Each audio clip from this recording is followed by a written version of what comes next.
Switzerland. But what is interesting that we also have quite a few similarities. And I think this is, of course, where we could also explore where we can learn from you, or you can learn from us, or even better, where we can work together. And I think this is what I would like to talk about briefly now in the next few minutes. And just a few very brief numbers. The first number, of course, is very striking. If you look at population, we are very different, right? I guess you have, some of you have been to Switzerland, so we are very different in that regard. But if you look, for example, at the political system, it was mentioned at the beginning, we are not that far apart. We have a national government that sets certain rules, but then even the power sector is very regional. We have, what we call cantons. And the cantons, actually, they are what you have as states here. They own most of the production assets.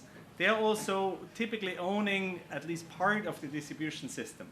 So we have the local, the federal government that decides on certain basics of the energy strategy, whereas then the cantons, by owning the assets, have a very big say.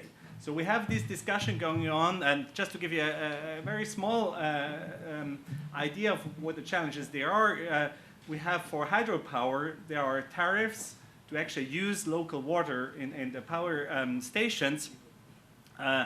And there's a big debate going on how large these tariffs can be, because it's actually the regional governments, the states in your case, the cantons in our case, that mainly get this money, and the federal government or the whole population that pays for it. So we have many of these issues as well.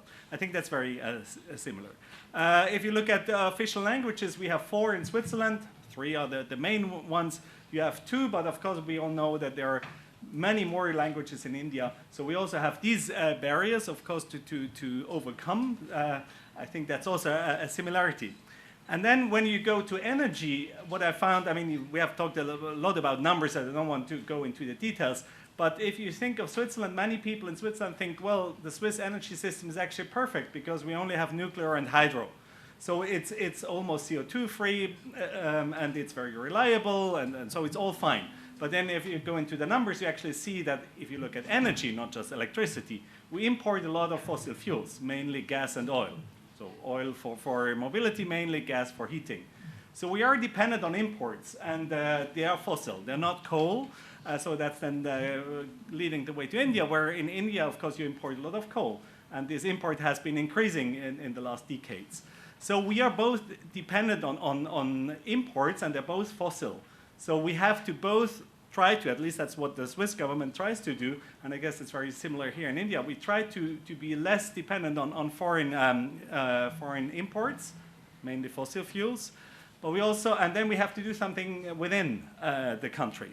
And when you then look at the energy challenge that we have in the future, of course, so I move one forward, of course, well, the Swiss government just decided very recently that we want to be a net zero CO2 emissions country by 2050. It was a decision by the federal government. The actual implementation path is not clear yet. So we know the goal, 2050, which might seem far, but it's actually not if you're in energy and thinking about the energy system. So we don't know how to get there. And well, for India, it's a little bit different, but still, I guess the common goal we all share with the Paris Agreement. And so when you look at where are these CO2 emissions coming from today, it's completely clear that the energy sector is one of the main drivers. There's also agriculture, there's industry, but the energy system is very important. So if you want to get to net zero by 2050, it's completely clear that the energy system has to completely decarbonize, probably well before 2050, at least when you look at the pathway. But then if you look bottom up, when you think like how fast can we change the system, you realize that's not that simple to do.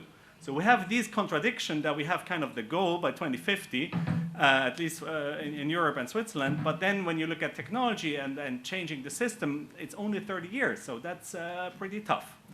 And then at the same time, we have electricity demand increasing.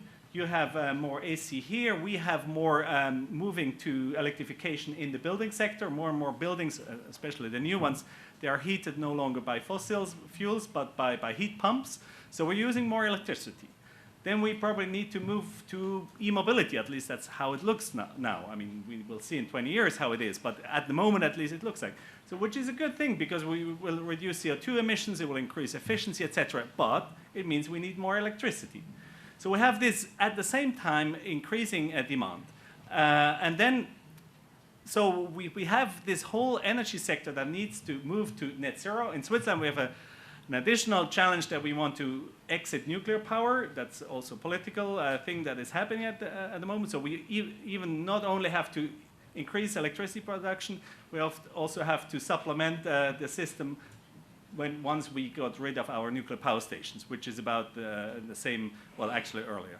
So we have all these challenges. And how do we do it? I mean, it's completely clear, and that's again a similarity between India and Switzerland. We have to have more renewable energy sources.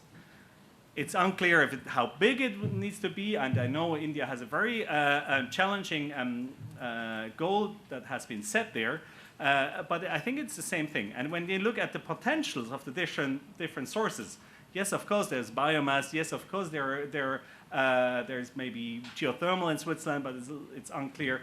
Yes, there's wind.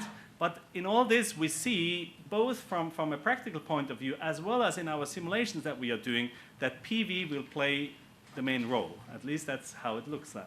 So again, both for Switzerland and for India, we need to understand how is PV coming into the play, and not just by the numbers, because of course you can set goals and can say like, okay, we need to buy this many panels, but how do you actually make a system work where you have a huge share of renewables? And it has been mentioned before, and I think this is, if you take all this together, this is one of the main challenges that we have. How do we make a system that is electrified? So we have electric mobility, we have, in our case in Switzerland, electrified building sector. You have a big share of renewables, especially PV. You might be able to combine that with hydropower. That's very important in Switzerland, in India, and in certain areas as well. You have some nuclear, you have some wind. How do you connect that? And what is interesting, I mean, you have been talking about distribution grids. I think what is really interesting is when you combine the whole system. And you have to look at the transmission level and the distribution level at the same time, and how do they operate. So you have certain things that you can do on the distribution side, and that's very important. You have certain things, especially a security of supply, for example, that you can do on the central transmission system. But how do they interact? So again, like to give you a very concrete example, when we move more into PV, we need storage. And the storage could be batteries, for example. At least that's a trend that we see now. We have more and more decentralized batteries, neighborhood batteries, maybe not in each house, but in neighborhood level. And these batteries, they are there to store from day to night, but they also could supply services to the central system, for example, for stability control.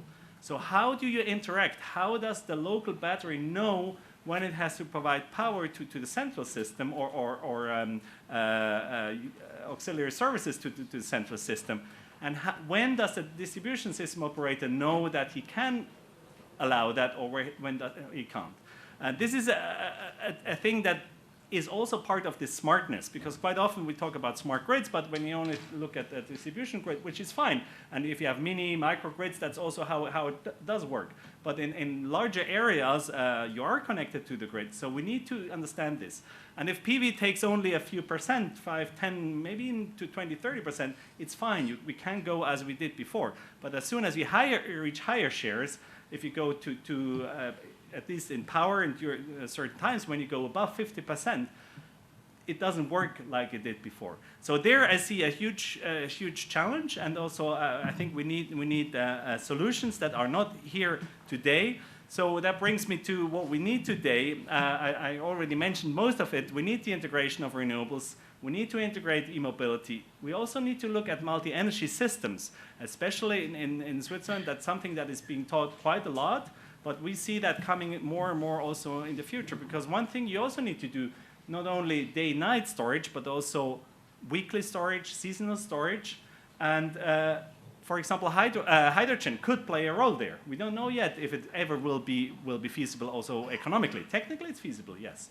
So how do you integrate different energy carriers into the play? In Switzerland, there's a big discussion about the gas grids, the gas infrastructure, natural gas infrastructure. Can we use it to store energy? Technically, it's possible, yes, but does it make sense in a system point of view? Does it make sense economically? This is completely unclear, and there are many things going on there that is beyond the state of the art today. Storage I already mentioned. And in terms of technology, a lot of things are already there, so we don't need the killer technology. Most of the things are there. We have storage, we have, well, not seasonal, but we have short-term storage, we have PV, we have wind, we have the system that works today. So many things are there, but it's really the integration. And then there are a couple of things that we don't have, and I mentioned seasonal storage before. If you go into the mobility sector, we don't have synthetic fuels, and there are some applications where electric mobility doesn't make sense, and aviation is one of them. I think we will take, we won't fly with batteries even in the next 20, 30 years. So we need something there. We don't know yet what it is. Also cargo, if you take ships, if you take trains, if you take other modes of transportation, there it's also not clear yet. Will it be hydrogen? Will it be other means? This is also a big challenge and sometimes forgotten because we all look at the electricity, but if we look at the overall energy consumption, this is an important part and it needs to be done. And so I think it's for me, like kind of like looking everything together, it's really on one side the tools, how to connect everything that we need. We need modeling tools that both look at distribution system and also on transmission level. And we also need to connect that to climate models because this is something that more and more in the future with climate change, also our environment will change. And there, just to give you two examples, what we are doing at the Swiss Federal ETH Zurich, as mainly people know it. Maybe I also briefly introduce what I do there.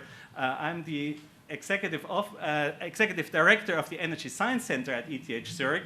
We connect about 60 professors in the domain of energy at our school in Switzerland, and we do a multitude of projects, and what our specialty is really the interdisciplinarity, because we bring engineers to talk to economists, we have urban planners talk to engineers and everybody together. And we have two big projects I just want to mention. One is called Nexus E. Basically what it is it's a modeling tool where we have from the bottom distribution systems all the way up to macroeconomics in one system. So we have the different time resolutions here from minutes, when we look at security of supply, to macroeconomics, decades.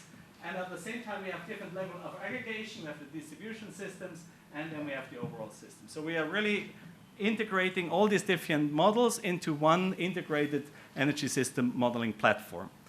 And the second thing that is really more on the integration of renewables, and it's the hardware, we have a renewable energy management and real-time control platform, how we call it, where we connect, together with EMPA and PSI, two of our system institutions in Zurich, where we connect all different kind of technologies, all different kind of energy carriers into one real-time measurement and control platform where we can test new algorithms, where we can go in with blockchain or with anything you want, but with real components, but not in an actually real system, but in a real-life system, I would call it, almost real-life system.